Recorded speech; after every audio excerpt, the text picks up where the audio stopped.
Bulletin में सबसे पहले आपको बताएंगे कराची में शदीद गर्मी और हब्स के बाद बारिश का सिलसिला शुरू हो गया है, जिसके बाद गर्मी का जोर टूट रहा है। गुलशन हदीद में तेज हवाओं के साथ बारिश हुई है। नाजिमाबाद में भी बादल बरसे हैं। चंद्रिका रोड और इर्द गिर्द के इलाकों में भी हल्की बारिश का सिलसिला जारी है। तवक्को है कि इससे मौसम खुशगवार हो सकेगा। कराची में इससे पहले गर्मी की शिद्दत बरकरार रही है। 37 डिग्री की गर्मी 42 डिग्री महसूस हुई। इसके साथ साथ समुद्री हवाएं भी मुअत्तल रही थी और मौसम गर्म रहने का इम्कान था। महकमा मौसमियात के मुताबिक हवा का दूसरा कम दबाव गुजरात, राजस्थान और जुनूब मशरक़ी सिंध को अपनी लपेट में लिए हुए है। और अब इस वक्त ताज़ा तरीन खबर यह है कि कराची में शदीद गर्मी और हब्स के बाद बारिश का सिलसिला शुरू हो गया है। गुलशन हदीद में तेज़ हवाओं के साथ बारिश हुई है। नाजिमाबाद में भी बादल बरसे हैं।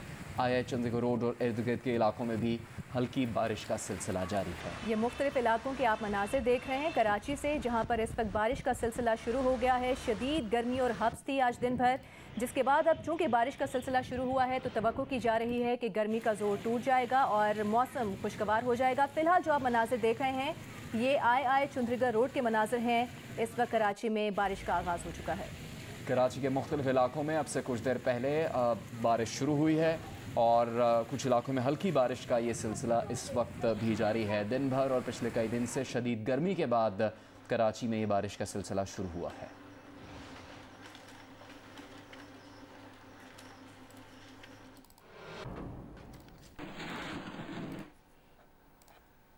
और अभी आपको एक अहम खबर से आगाह करेंगे। सिक्योरिटी फोर्सेस ने जनूबी वज़ीरिस्तान में खुफिया इतला पर ऑपरेशन किया है। ISPR के मुताबिक सिक्योरिटी फोर्सेस के ऑपरेशन में 5 दहशतगर्द हलाक हुए हैं। दहशतगर्दों से फायरिंग के तबादले में 7 फौजी शहीद हुए हैं। सिक्योरिटी फोर्सेस ने ऑपरेशन जनूबी वज़ीरिस्तान के इलाके आसमान मंजम किया।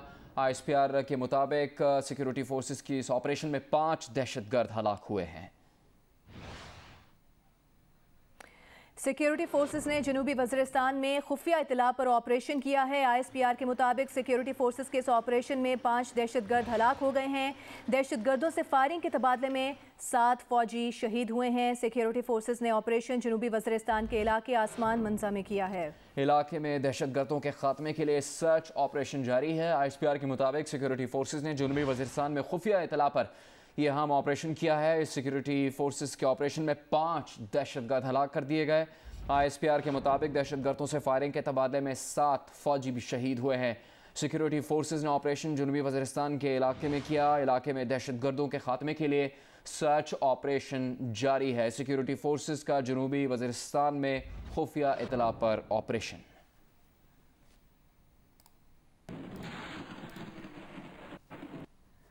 अभी आपको बताएंगे PDM के सरबरा मौलाना फजलुर रहमान का बिलावल भुट्टो जरदारी को 2 टोक जवाब। कहा, हमें इस्तीफे ना देने का ताना देने वाले अदम एतमाद क्यों पेश नहीं करते।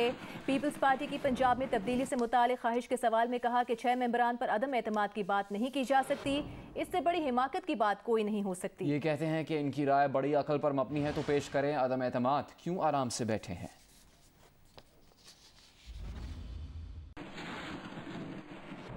इस पार्टी की ख्वाहिश है कि पंजाब में तब्दीली लाई जाए। 6 मेंबरान के साथ लायन फिर अदम एतमाद की तारीख जो अदम एतमाद हमारी राय बड़ी अकल की राय, बड़ी ये राय तो पेश करें ना। फिर क्यों बैठे हुए हैं आराम के साथ। हमें तो वो ताना देते हैं कि इस्तीफे तो क्यों पेश नहीं करते। तो अदम एतमाद फिर क्यों पेश नहीं करते। करो ना फिर, तकड़े हो तो तुम। आप लोग साथ दोगे जी। हमारा अदम एतमाद हदद उस वक्त दी जाती है 6 मेंबरान पर अदम एतमाद की बात नहीं की जा सकती। इससे बड़ी हमाकत और दुनिया में नहीं है कि आपके पूरे ऐवान में 6 मेंबरान हो और आप कहें कि अदम एतमाद लाओ।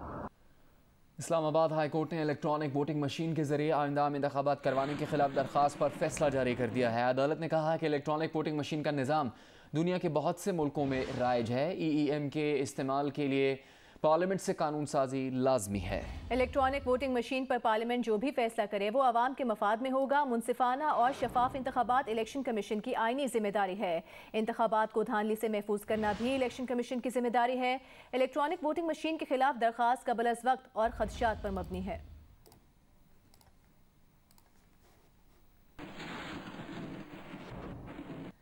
वज़ीर मुमलिकत बराए इत्तलात फ़ारूक हबीब ने इलेक्शन कमीशन पर अपोजिशन की जानिब झुकाव का इल्ज़ाम आयद कर दिया। वज़रा को नोटिस जारी किए जाने पर कहा कि मौलाना फजल रहमान और मरियम नवाज इलेक्शन कमीशन के बाहर आकर उसे धांधली में मुलविस करार दे गए, उधर भी देखना पड़ेगा।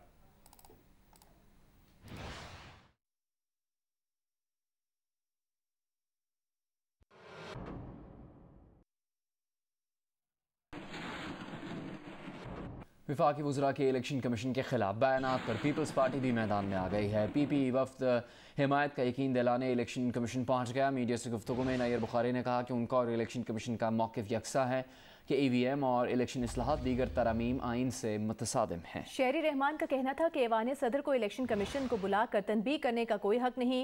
हुकूमत जमहूरियत, जमहूरी पार्टियों और आज़ाद मीडिया से तसादुम की राह पर चल रही है। इलेक्ट्रॉनिक वोटिंग मशीन्स के हवाले से बात है या इलेक्शन एक्ट में और दीगर तरामीम है, एक तो वो आइन से मुतसादिम है और यही मौक़िफ़ इलेक्शन कमीशन ऑफ पाकिस्तान ने भी लिया और हमारे जो मेंबरान सेनेट की स्टैंडिंग कमेटी में थे उनका मौक़िफ़ भी यही था। ECP को हम सपोर्ट करने के लिए आए हैं और हम हर फोरम पे उनको सपोर्ट करेंगे, पार्लियामान के अंदर भी सपोर्ट करेंगे, पार्लियामान के बाहर भी सपोर्ट करेंगे। ये मुस्तकिल जमहूरियत के साथ वाज़े तसादुम में हैं, जमहूरी इदारों के साथ, जमहूरी पॉलिटिकल पार्टीज़ के साथ और पाकिस्तान के फ्री मीडिया के साथ। अब आप इलेक्शन कमीशन को भी धौंस धमकी से इंटिमिडेट करना चाहते हो और आप प्रेसिडेंट हाउस में, जहां इनका कोई हक नहीं है इलेक्शन कमीशन को बुला के तंबीह करना। वज़ीर आज़म इमरान खान से लाहौर में वज़ीर आला पंजाब उस्मान बुज़दार ने मुलाकात की। वज़ीर आज़म से चीफ सेक्रेटरी कामरान अली अफजल और IG राव सरदार ने भी मुलाकात की है। चीफ सेक्रेटरी ने न्यू गवर्नेंस सिस्टम के हवाले से वज़ीर आज़म को आगाह किया। IG पंजाब ने अमन अमान की सूरत हाल से वज़ीर आज़म को आगाह किया। बात करेंगे इसी बारे में जियो न्यूज़ के नुमाइंदे ज़ीशान बख्श से। ज़ीशान, क्या ब्रीफिंग दी गई है वज़ीर आज़म को और वज़ीर आज़म ने कोई हिदायत जारी की क्या?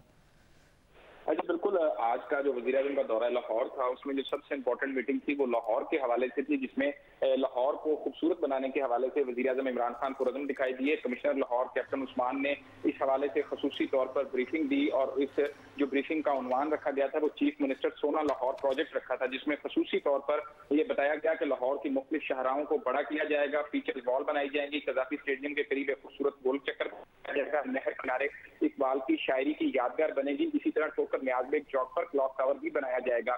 साथ ही साथ इमरान खान को उसमें लाहौर के जो हॉस्पिटल की सूरत हाल थी उससे डॉक्टर यास्मीन राशिद ने आगाह किया। हेल्थ कार्ड के हवाले से बताया कि इस साल के एंड तक 31 दिसंबर तक पंजाब के हर शहरी को हेल्थ कार्ड जो फराहम कर दिया जाएगा। डॉक्टर मुराद राज को माहौलियात के हवाले से असातिज़ा की ट्रेनिंग की हिदायत की गई। साथ ही साथ असातिज़ा को ट्रेनिंग के बच्चों को सरसब्ज माहौल का शऊर उजागर करें, स्कूलों में पौधे लगाएं, जहां भी पौधे लगाए जा सकते हैं ज्यादा से ज्यादा शजरकारी की जाए, लाहौर को क्लीन एंड ग्रीन किया जाए। खास तौर पर का कहना था कि लाहौर को सरसब्ज शादाब बनाएंगे। लाहौर बागात का शहर था, इसमें दोबारा फल फूल और खास पौधे लगाए जाए, ना कि इसको कंक्रीट का जंगल बनाया जाए। इसी तरह अंडरग्राउंड बिजली तकसीमकार कंपनीज की ओवर बिलिंग साबित हो गई है। पावर इंफॉर्मेशन टेक्नोलॉजी कंपनी ने रिपोर्ट पावर डिवीजन को जमा करवा दी है। लेस्को में 46 बैचेस में से 6 में ओवर बिलिंग हुई है। इसी बारे में बात करेंगे जियो न्यूज़ के नुमाइंदे सैफुर रहमान से। सैफ, बताइएगा रिपोर्ट में मजीद क्या कहा गया है? देखें, ये वफाकी वजीर तवानाई हमाद अजहर की जो हदायत थी, जो जियो न्यूज़ पे एक रिपोर्ट नशर हुई थी कि तमाम बिजली तकसीम कर कंपनियां जो है वो ओवर बिलिंग कर रही हैं। 31 दिनों से भी ज्यादा की वो बिलिंग ओवर बिलिंग कर रही, तो उस हवाले से जो हदायत की गई थी, तो PITC जो पावर इंफॉर्मेशन टेक्नोलॉजी का जो अदारा है उसने अपनी जो रिपोर्ट है वफाकी वजीर को वो पेश कर दी है, जिसमें ये बताया गया है कि लेस्को में 46 टोटल बैचेज हैं, जिनमें से 6 में ओवर बिलिंग साबित हुई है। इसी तरह गैपको में 36 में से 7 में, फैसलाबाद इलेक्ट्रिक सप्लाई कंपनी में 30 बैचेस टोटल थे, जिसमें 11 में ओवर बिलिंग साबित हुई है। इस्लामाबाद इलेक्ट्रिक सप्लाई कंपनी में 36 में से 8 में साबित हुई है और मुल्तान इलेक्ट्रिक सप्लाई कंपनी में 36 में से 4। पेस्को वाहद कंपनी है जिसमें कोई ओवर बिलिंग साबित नहीं हुई, जिसके टोटल जो है वो 43 बैचेस हैं। हेस्को में 36 में से 1, जबकि जो सखर पावर कंपनी है उसमें 36 में से 4 में ओवर बिलिंग साबित हुई है। तो जराये ने यह बताया है कि इस हवाले से जो कंपनियों की जो बोर्ड हैं और जो CEOs हैं उनसे ये इस हवाले से जवाब तलब कर लिया गया है। जी, बहुत शुक्रिया आपका सैफुर रहमान तफसील के लिए।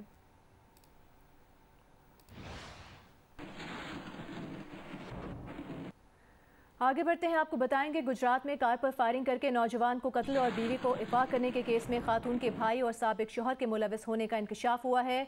इस वाक़े की तफसील के लिए बात करेंगे। नुमाइंदा जियो न्यूज़ राना अंसर हमारे साथ मौजूद हैं। राना अंसर, क्या पता लग सका है, क्यों ये कत्ल किया गया, पुलिस ने अब तक क्या तहकीकात की हैं? जी बिल्कुल, ये वाकया पेश आया था कि कार सवार ये दोनों मियाँ बीवी थे, नजब और जो सफिया है, ये दोनों इनको कार सवार ही एक जो मुल्जमान थे उन्होंने ताकब किया और फायरिंग करके नौजवान को कत्ल कर दिया था और सफिया को वो लोग साथ ले गए थे।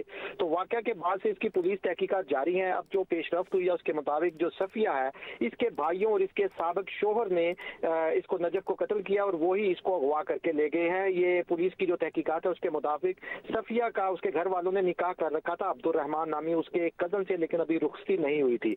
इसी दौरान सफिया अपने घर से जो है वो चली गई और अपनी मर्जी से उसने नजब से शादी कर ली। दोनों जो है वो छुप कर लाहौर रह रहे थे। आज डोमिसाइल बनवाने के लिए वो गुजरात आए थे। लड़की के भाइयों को पता चल गया, उन्होंने कार में ताकुब किया और राजा फाटक के करीब रोक कर जो नजफ है उसको गोलियां मारकर कत्ल कर दिया और लड़की को साथ ले गए। डीपीओ गुजरात उमर सलामत से हमारी बात हुई है, उनका कहना है कि तमाम शवाहिद जो है वो जमा कर लिए गए हैं। मुल्जमान का जो है उसकी गिरफ्तारी के लिए टीमें तश्कील दे दी हैं। जल्द ही मुल्जमान को गिरफ्तार कर दिया जाएगा।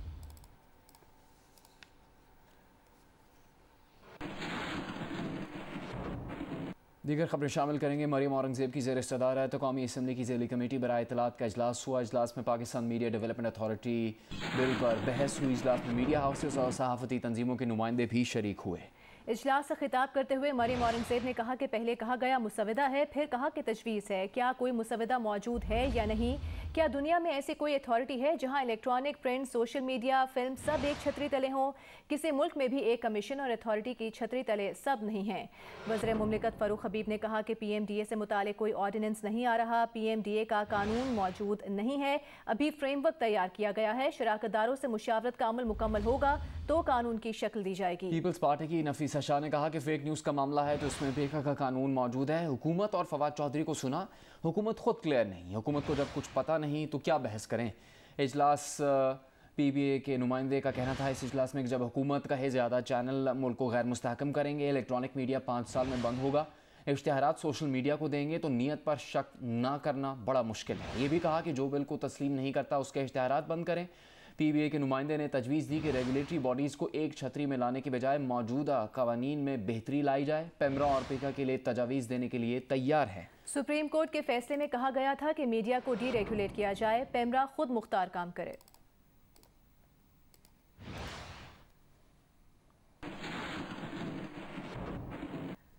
मरियम औरंगजेब ने कहा है कि हुकूमत के मुताबिक अभी तक PMDA कोई मुसवदा नहीं। हुकूमत का मौक़िफ़ है कि ऑर्डिनेंस की शक्ल में कानून नहीं लाया जाएगा। कौमी असम्बली की ज़ेली कायमा कमेटी के इजलास के बाद मीडिया से गुफ्तगू में मरियम औरंगजेब का कहना था कि PMDA पर मीडिया तंजीमों की जानिब से तहफ़्फ़ुज़ात का इजहार किया गया।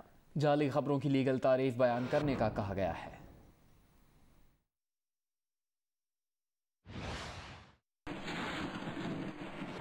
सबसे पहला कंक्लूजन ये है कि जो मीडिया की वर्कर्स की security and safety of journalist का कानून इस वक्त ह्यूमन राइट्स कमेटी में मौजूद है, उसको फौरी तौर के ऊपर कमेटी से पास करके पार्लियामेंट में ले करके पास कराया इस वक्त कंसर्न है। दूसरा ये है कि जो गवर्नमेंट फेक न्यूज़ के ऊपर बात कर रही है उसकी फेक न्यूज़ की लीगल डेफिनेशन क्या है, उसकी लीगल इम्प्लीकेशंस क्या है और इस वक्त क्या तसव्वुर है फेक न्यूज़ का गवर्नमेंट के जहन में, उसको इन राइटिंग कमेटी को दिया जाए ताकि वो उसका रिपोर्ट का हिस्सा बन सके। तीसरी जो कंसर्न है वो ये है कि जो सिफारिशात हैं इनकी स्टेक होल्डर्स की उसको डॉक्यूमेंट करके दिया जाए और जो एग्जिस्टिंग कानून है, एग्जिस्टिंग लॉज जो हैं, जो 7 अदारे हैं जिसको गवर्नमेंट इस प्रपोजल के तहत मर्ज करने जा रही है, तो उनके एम्प्लॉइज़ का तहफ़्फ़ुज़, वहाँ के जो एम्प्लॉइज़ हैं उनका क्या बनेगा, वो पूरा एक अभाव है। और अभाव सिर्फ इसलिए है कि जो मुसव्वदा है, जो प्रपोजल है वो बहुत ही एम्बिगुअस है। जो हमारे मेंबर्स ने भी कहा उसको एक स्पेसिफिक कानून की शक्ल में अगर लाना चाहते हैं तो उसकी शक्ल क्या होगी, वो हमें जो मिनिस्ट्री है वो इन राइटिंग जो है वो लिख कर भेजें। वज़ीर मुमलिकत फ़ारूक हबीब ने ज़ेली कमेटी के इजलास के बाद मीडिया से गुफ्तगू में बताया कि PMDA बिल से मुतालिक तमाम स्टेक होल्डर्स को प्रेजेंटेशन दी है। कवानीन में बेहतरी की गुंजाइश मौजूद है लेकिन सिर्फ मैकेनिज्म पर इख्तिलाफ है। हम ये समझते हैं कि जो राय भी यहाँ पर आई है कि पैमरा के कवानीन को स्ट्रेंथन किया जाए, प्रेस काउंसिल को स्ट्रेंथन किया जाए, जो ITNE है उसके अंदर अमेंडमेंट लाकर उसको एक्ट का अंदर इलेक्ट्रॉनिक मीडिया के साथियों को भी साथ शामिल कर लिया जाए। इन तमाम चीज़ों के ऊपर भी जो है वो हम गौर करेंगे और TMDA इन्हीं तमाम चीज़ों को जो है वो कवर कर रहा है। इसका मतलब ये है कि ये रियलाइजेशन तमाम स्टेक होल्डर्स में मौजूद है कि कवानीन के अंदर बेहतरी की गुंजाइश मौजूद है, उसके मैकेनिज्म के ऊपर जो है वो एक इख्तलाफ है, उसको हम दूर करें।